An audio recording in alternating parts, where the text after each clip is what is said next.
In 2022, the Ladder Association celebrates 75 years of ladder safety and innovation. Too many people fall from ladders, and the consequences can be life-changing. The Ladder Association wants everyone who climbs a ladder to come back down safely. Let us now travel back in time to 1947, when the Ladder Association was founded, to see how far ladder safety has progressed over the years. Let's start at the beginning.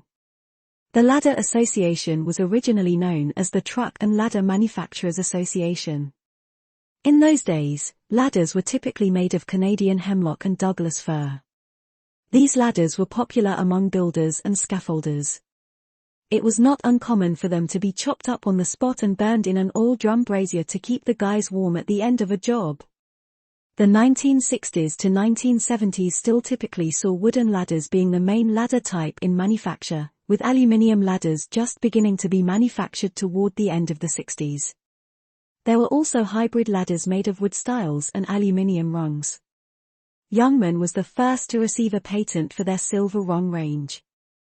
This was the beginning of a shift away from traditional rectangular section rungs and toward round and, in some cases, D-shaped rungs. These were thought to be more comfortable and secure. The introduction of the Health and Safety at Work Act in 1974 was perhaps the single most significant event in the ladder industry during the 1970s. This act replaced the previous Factories Act and, for the first time, marked a genuine shift in workplace safety awareness and responsibility. Light Ladders was one of the first companies in the UK to manufacture aluminium ladders. The 1980s saw a boom in DIY superstores. Many manufacturers were enticed by the promise of massive volume sales, but the razor-thin margins and onerous business terms were not for the faint of heart.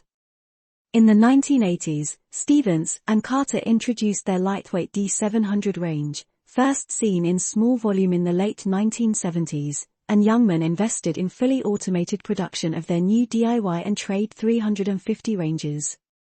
In the 1980s, the Ladder Association would meet 3 or 4 times per year, with an AGM held in November or December.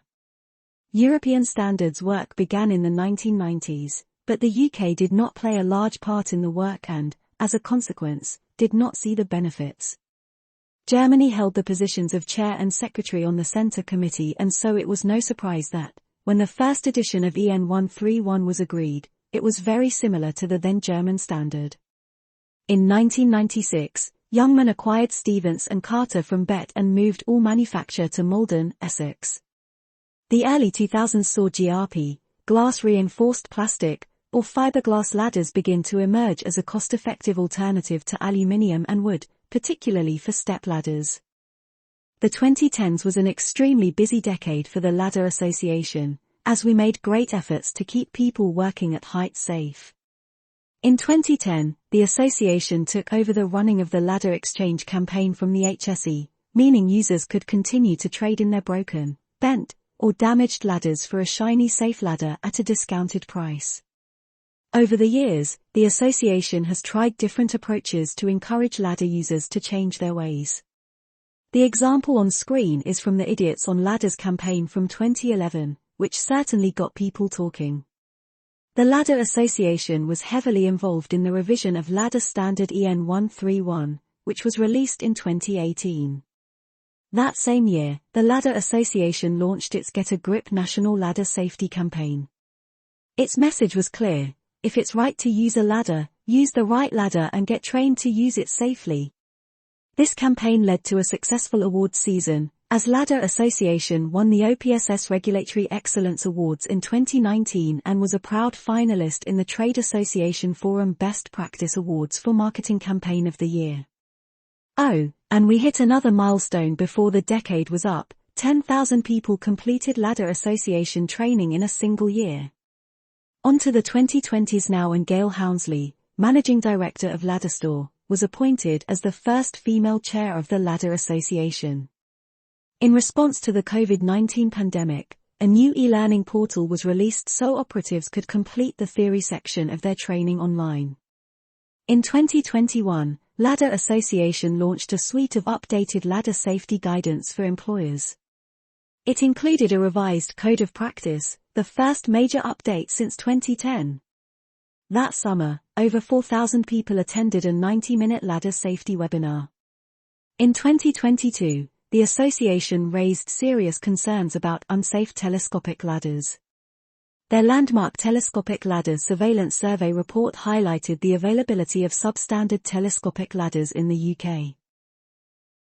This brings us to the present day. 2022 marks the 75th anniversary of the Ladder Association. We're on track to distribute over 12,000 ladder cards in 2022, which will be the highest number ever recorded in the association's history. The Ladder Association now has 75 members, including manufacturers, suppliers, and training centers. All members of the Ladder Association are enthusiastic about ladder safety and are committed to ensuring operatives and managers have access to safe equipment, proper training, and expert guidance. Here's to the next 75 years.